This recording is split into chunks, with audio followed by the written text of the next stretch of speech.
안녕하세요. 오늘도 사연 살롱을 찾아주셔서 감사합니다. 얼마 전 파혼한 30대 여성이에요. 라디오에서 그런 얘기가 나오더라고요. 지구는 둥글기 때문에 다양한 모양의 사람들이 모여서 틈을 메우고 사는 거라고 말이죠. 그 얘기를 들을 때까지만 해도 꽤 그럴듯한 말이라고 생각했어요. 그런데 결혼을 앞두고 이런저런 일을 겪다 보니 그 다양한 사람이라는 의미가 남다르게 다가오더라고요. 다르다는 건 나쁜 게 아니지만 다름으로 표현되는 인간들 중에는 정말이지 상식적으로는 이해할 수 없는 인간들이 존재하더라고요. 제 전 얘랑 식구들처럼 말이죠. 그래서 옛사람들은 열길 물속은 알아도 한길 사람 속은 모른다는 주옥같은 말씀과 돌다리도 두드려보고 건너라는 피가 되고 살이 되는 조언을 하셨는지도 모르겠네요. 옛말 틀린 거 하나 없다고 제가 직접 경험해보니 피부에 와닿더라고요. 사실 저도 남들의 사연을 들을 때는 몰랐어요. 왜 저렇게들 악다구니를 쓰며 힘들게 사는 걸까 했으니까요. 그런데 막상 당해보니 알겠더라고요. 뭐가 그렇게 사람을 미치도록 화나게 만드는지 말이죠. 결국 저도 이렇게 창피함을 무릅쓰고 사연을 보내게 됐으니까요. 모든 시작이 다 그렇듯 처음엔 모든 게 제대로 흘러가는 것 같았어요. 결혼 정년기에 남편감으로 손색 없는 남자를 만나 정신적, 금전적 어려움 없이 결혼에 이르게 되었거든요.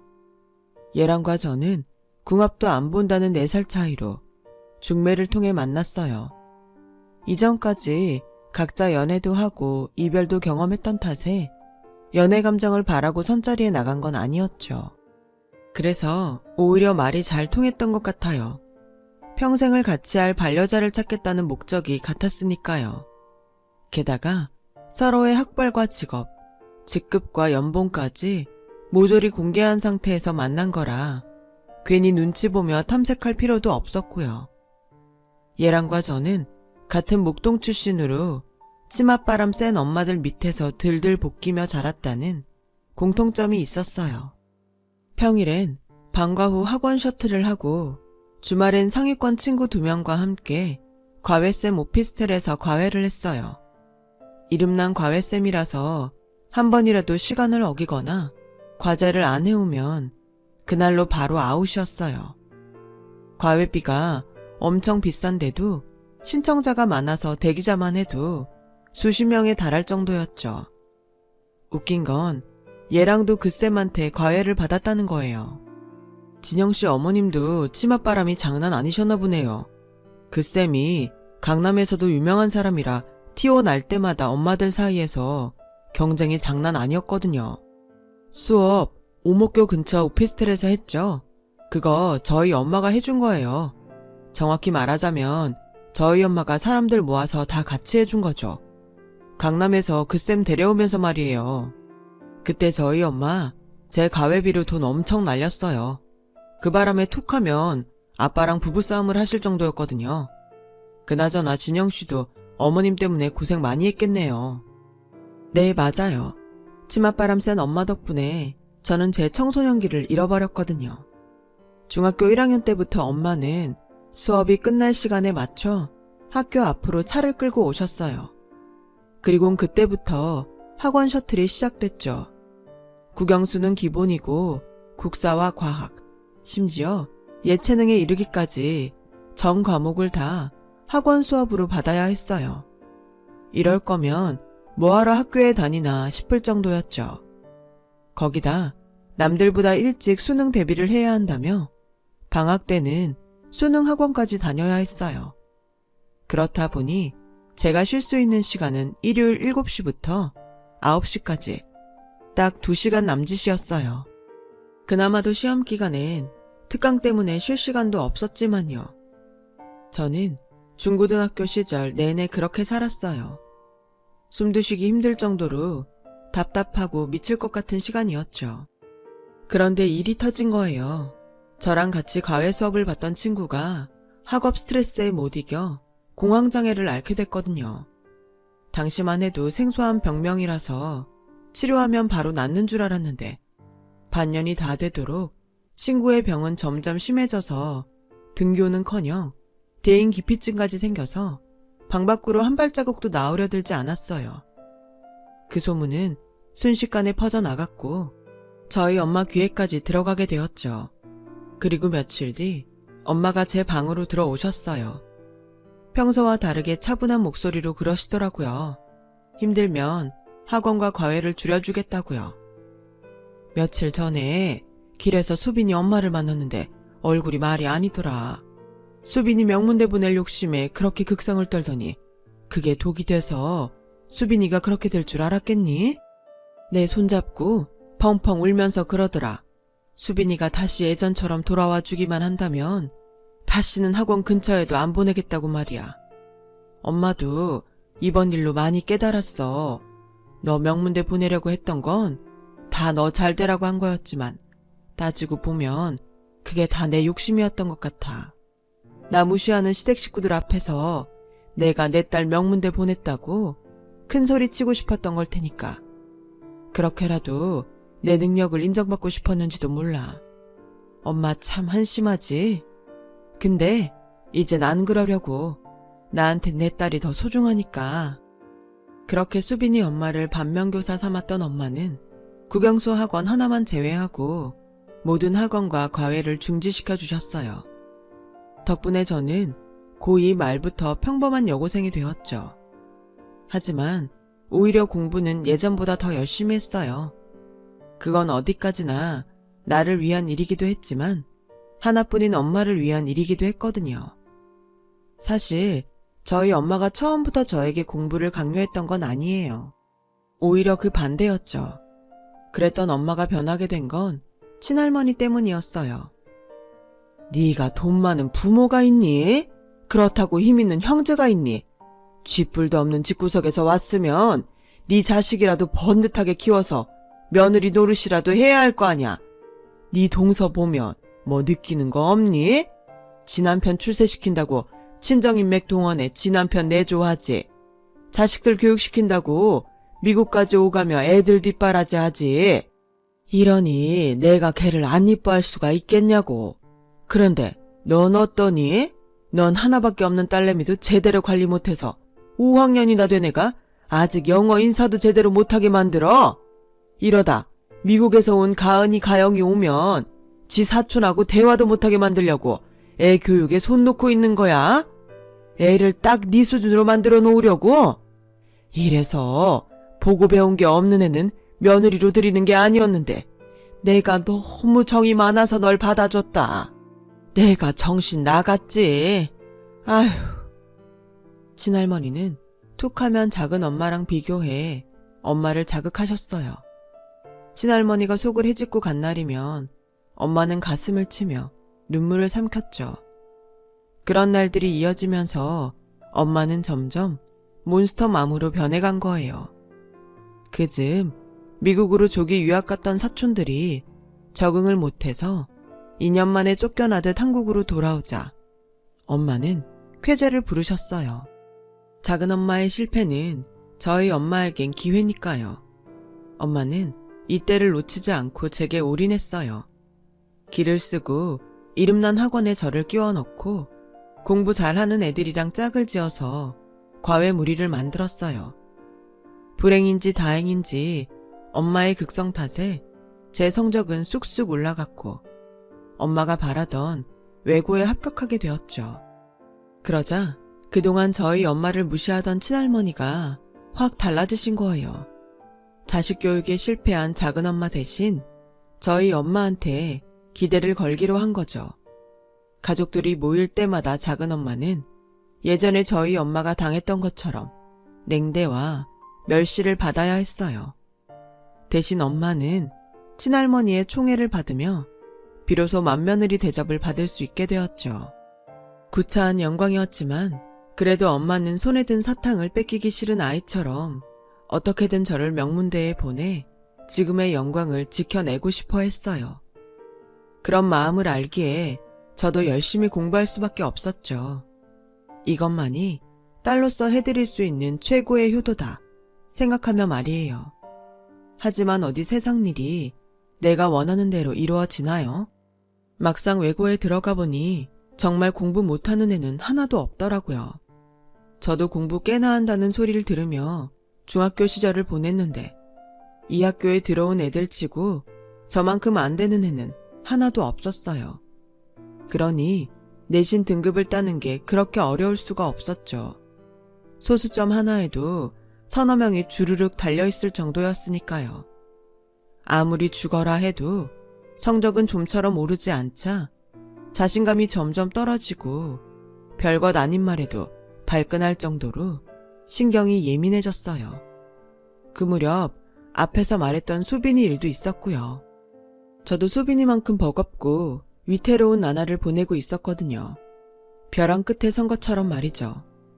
그런 제가 걱정됐던 엄마는 한약이며 몸에 좋다는 건강보조식품을 사다가 주시곤 했는데 그조차도 명문대에 가라는 무언의 압박처럼 느껴졌어요. 그래서 평생 하지 않던 반항까지 하며 엄마를 힘들게 했죠. 왜? 엄마가 원하는 명문대 못 갈까봐 걱정돼서 그래? 할머니한테 다시 예전처럼 무시당하게 될까봐 겁나서 나한테 잘해주는 거냐고. 엄만 어쩜 그렇게 이기적이야? 난 죽을 만큼 힘든데 어떻게 엄마란 사람이 자기밖에 모르냐고. 그러고도 내 엄마야? 나 이제 정말 지쳤어. 죽어라 해도 성적도 안 오르고 이러다가 내가 피말라 죽을 것 같단 말이야. 그러니까 나 좀 내버려 둬. 그때였어요. 제 뺨에 뜨거운 기운이 피어올랐어요. 엄마한테 세게 한 대 맞은 거였죠. 난생 처음 뺨을 맞은 전 놀라서 눈물만 뚝뚝 흘리고 있었어요. 그러자 엄마가 씩씩대며 그러더군요. 야, 이 기집애야. 세상 어떤 엄마가 내 자식이 죽겠다는데 나 몰라라 해. 뭐? 명문대? 그깟게 뭐가 중요해. 명문대 못 나와도 먹고 사는데 아무 문제 없어. 그치만 너 잘못되면 내가 살 수 있을 것 같니? 네 아빠는 제정신으로 살겠냐고. 너 없으면 엄마 아빠 못 살아. 너만 몸 건강히 잘 커준다면 아빠랑 난 더 바라는 게 없어. 우리한텐 네가 제일 소중하니까. 그러니까 스트레스 받지 말고 쉬엄쉬엄 해. 대학? 그깟 거 못 나와도 잘 살 수 있어. 그러니까 너무 애태우지 마. 응? 생각지도 못한 엄마의 말에 저는 그만 울음이 터져버렸어요. 그래서 엄마를 끌어안고 한참을 울었죠. 그렇게 울고 나니 그동안 어깨를 짓누르던 무게가 사라져버렸어요. 그리곤 다시 예전의 제 모습을 찾을 수 있었죠. 더 이상 공부하는 게 괴롭지도 않았고 성적 변화에 초조해하지도 않았어요. 그랬더니 오히려 성적이 오르지 뭐예요. 그렇게 저는 온 가족의 염원이었던 명문대에 진학할 수 있었고 엄마는 그 공을 인정받아 친할머니가 소유한 복합상가 내 오피스텔을 선물로 받게 되셨어요. 뜻밖의 선물이었죠. 엄마는 거기서 나온 월세를 모아 본격적으로 재테크를 시작하셨어요. 제 덕분에 받은 오피스텔이니 이걸 잘 굴려서 나중에 저한테도 콩고물을 나눠주시겠다나요? 그래서 마음대로 하시라고 했어요. 저는 주식 묵혀두는 심정으로 잊고 살겠다고 말이죠. 제발 상장 폐지만 되지 않기를 바라는 심정으로요. 대학생이 된 저는 그동안 해보지 못했던 화장도 하고 친구들과 MT도 떠나곤 했어요. 그동안 공부만 하느라 몰랐는데 제가 꽤 잘 놀더라고요. 그런데 알고 보니 그게 다 저희 엄마를 닮아서 그런 거였더라고요. 아빠가 그러시는데 엄마가 왕년에 좀 놀던 분이었다지 뭐예요. 저희 부모님은 고등학교 동창인데요. 아빠는 전교생이 다 아는 전교 1등 범생이었고 엄마는 인근 학교에서도 알 정도로 놀고 다니는 날라리였대요. 그래서 친할머니가 그렇게 결혼을 반대했던 거죠. 기껏 공들여 키운 아들을 개날라리한테 뺏겼다고 말이죠. 그러거나 말거나 지금은 손녀딸을 명문대에 보낸 기특한 며느리가 됐으니 이 정도면 해피엔딩인 거죠. 대학을 졸업한 저는 전공을 살려 의류 수입업체에 취직을 했어요. 영업부라 해외 출장도 잦고 브랜드 런칭 때문에 주말도 없이 뛰어다녀야 할 정도로 바쁜 나날이 이어졌죠. 그러다 보니 결혼은 뒷전이고 일에 빠져 살게 되었어요. 솔직히 결혼을 해야겠다는 생각조차 없었죠. 하지만 할머니는 저와는 생각이 달랐어요. 하루빨리 소녀 사윗감을 찾아서 저랑 짝을 지어줄 생각뿐이셨어요. 그래서 여기저기에 제 선자리를 부탁해 놓으신 상태였죠. 쉬는 날만큼이라도 마음대로 실컷 자고 싶었던 저는 할머니 닭달의 주말마다 선자리에 나가야 할 정도였어요. 엄마가 중간에서 아무리 말려도 할머니는 들은 척도 안 하셨죠. 저도 점점 인내심의 한계를 느꼈던 그때 드디어 예랑을 만나게 된 거예요. 우리는 만난 지 10분도 안 돼 서로에게 호감을 느꼈고 3개월 정도 결혼을 전제로 만남을 갖다가 결혼을 결심하게 되었어요. 그러자 할머니께선 누구보다 결혼을 반기셨어요. 거봐라, 이 할미 얘기 듣고 선보길 잘했지? 알아보니 집안이며 재력이며 뭐 하나 빠지지 않는 집이더라. 안 싸두니 남매를 서울대까지 보낼 정도로 자식 교육에도 확실한 집이다. 사람은 자고로 비슷한 형편끼리 만나야 탈 없이 평탄하게 사는 거야. 니네 외가를 봐라. 그리 궁색하니까 네 엄마가 손아래 사람한테도 대접 못 받고 산 거 아니니. 넌 뒤에 돈 많은 할미가 떡하니 버티고 있으니까 그런 걱정은 없지만 내가 있는 한 네가 시댁에서 서운한 얘기 들을 일은 없을 거다. 뭐든 말만 해. 할미가 다 해줄 테니. 홍기찬 딸 혼사는 내가 말 안 해도 네 애미가 진작에 챙겼어야 하는 건데 어디에 정신을 파느라 하나뿐인 딸내미한테 일이 무심한 건지. 할머니는 말끝마다 저희 엄마 트집을 잡아가며 자신의 공을 생생 내셨어요. 그 말이 듣기 싫었지만 할머니 덕에 예랑을 만난 건 사실인지라 입 꾹 다물고 한 귀로 듣고 한 귀로 흘렸죠.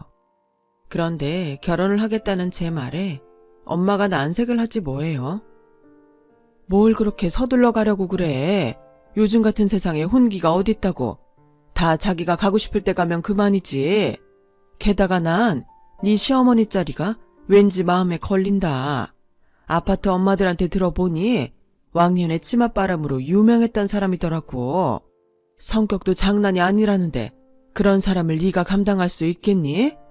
내가 네 할머니를 모셔봐서 아는데 치맛바람 센 시어머니 모시고 사는 거 정말 피곤한 일이다.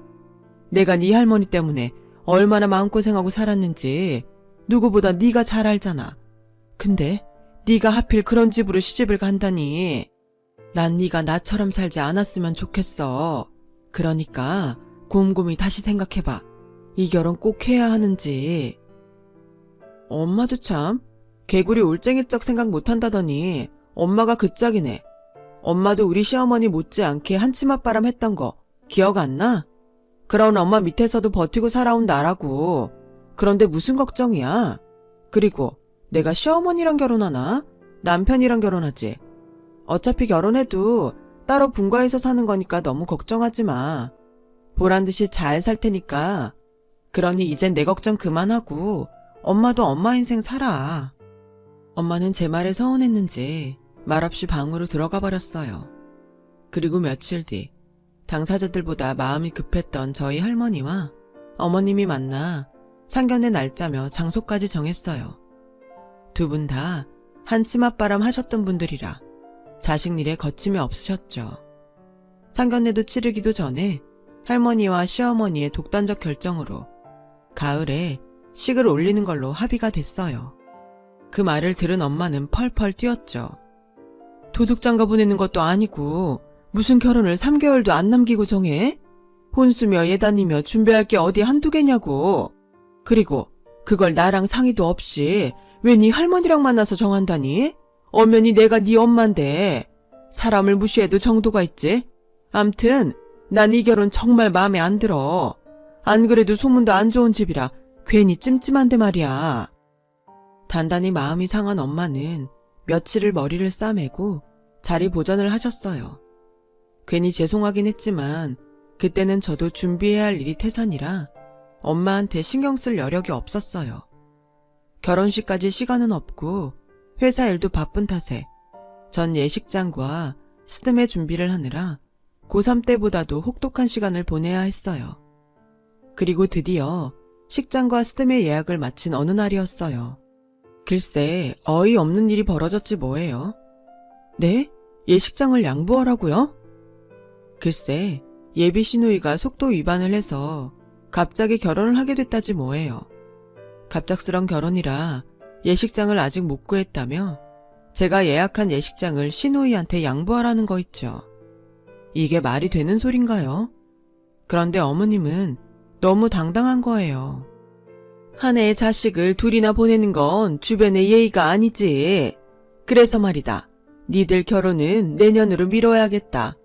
니들이야 애가 생긴 것도 아니고 급할 거 없잖니? 그러니까 예식장은 우리 지원이한테 넘기란 얘기야. 어차피 결혼 미뤄지면 예약금도 날릴 판인데 시누이한테 양도하면 계약금도 안 날리고 좀 좋니? 다른 거 계약해 놓은 거 있으면 이참에 같이 넘겨도 좋고. 아니, 사고는 시누이가 쳤는데 왜 피해는 내가 봐야 하냐고요. 이렇게 말하고 싶었지만 차마 입이 떨어지지 않았어요. 그리고 이런 경우엔 저희 부모님께 직접 연락해서 사과 정도는 해야 하는 거 아닌가요? 어떻게 상사가 부하 직원한테 명령하듯 이럴 수가 있냐고요. 그래서 그 문제는 저희 엄마와 직접 말씀하시는 게 어떻겠냐고 했더니 옆에 있는 예비 신우가 끼어들더군요. 어머, 얘기하면 뭐가 달라져요? 어차피 결혼식 미루는 건 기정사실인데 괜히 시간 끌 거 있나요?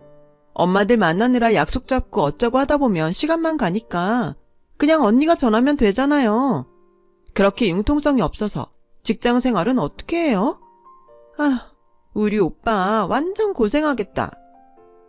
아니, 내가 지금 누구 때문에 결혼식을 미루게 됐는데 미안하단 말을 못할 망정 어디서 건방을 떠는 건지.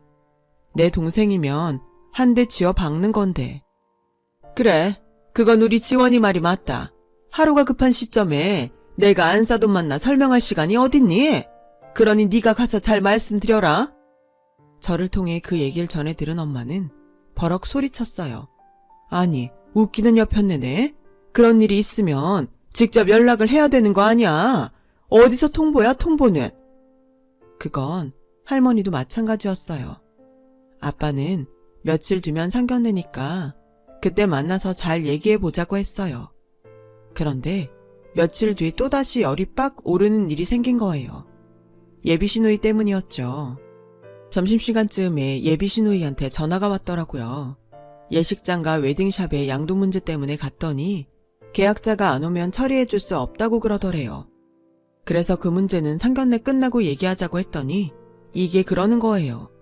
근데 언니, 예약금 말인데요. 그거 저한테 받을 거예요? 그렇잖아요. 남이면 몰라도 어차피 곧 가족들 사이인데 그냥 안 받으면 안 돼요? 어차피 나 결혼할 때 축의금 낼 거 아니에요. 예약금으로 축의금 냈다 셈 치면 되잖아요. 안 그래요? 그냥 줄 거죠? 그럴 거죠? 미안하지만 그건 안 되겠네요. 그거 저희 엄마 카드로 예약한 거라 내 마음대로 주고 말고 할 수가 없어요. 에이, 언니가 말 잘해주면 되잖아요. 그럼 난 그렇게 믿고 있을게요. 여우 같은 예비 신우는 제 말이 끝나기도 전에 전화를 끊어버렸어요. 눈 뜨고 코 베인다는 건 이럴 때 두고 하는 말이겠죠. 이렇게 찜찜한 일이 하나도 정리되지 않은 채 드디어 상견례 날이 되었어요. 엄마는 전쟁터에 나가는 장수처럼 결연한 표정으로 풀세팅을 했어요. 아이라이너도 평소보다 두껍게 그리곤 립스틱도 시뻘건색으로 무시무시하게 바르고는 상견례장으로 향했어요. 할머니조차도 난생 처음 보는 며느리 모습에 기가 눌릴 정도였죠. 그런데 시어머니도 만만치 않더라고요. 엄청난 포스로 약속 장소에 나타나선 우리 쪽에서 말을 꺼내기도 전에 선제 공격을 해댔어요. 오는 길에 애들 결혼 날짜 받아왔어요. 유명한 집이라 어찌나 대기가 긴지 날 봤는데 일주일 걸렸다니까요. 내년 5월이 어떨까 했더니 얘들한테는 4월이 맞는다네요. 그런데 이게 참 날을 잡고 보니 그날이 바로 제 환갑이지 뭡니까. 안 그래도 연달아 자식들을 시집장가 보내면서 제 환갑잔치까지 하려니 주변에 눈치가 보였거든요. 그렇다고 그냥 지나갈 수도 없고요. 그래서 말인데요. 얘들 신혼여행 갈 때도 저도 같이 따라갈까 합니다. 요즘은 100세 시대라 자식들이 환갑잔치 대신 여행이나 성형수술을 해준다는데 이참에 저도 환갑잔치 대신 환갑여행이나 하죠 뭐. 되려니 이렇게도 되네요. 그 순간 룸 안에 정적이 흘렀어요. 마치 폭풍 전 고요처럼 말이죠. 그리고 드디어 저희 엄마가 작정한 듯 말을 이어갔어요. 이거 완전 또라이 아니야. 보자 하니까 누굴 보자기로 하나.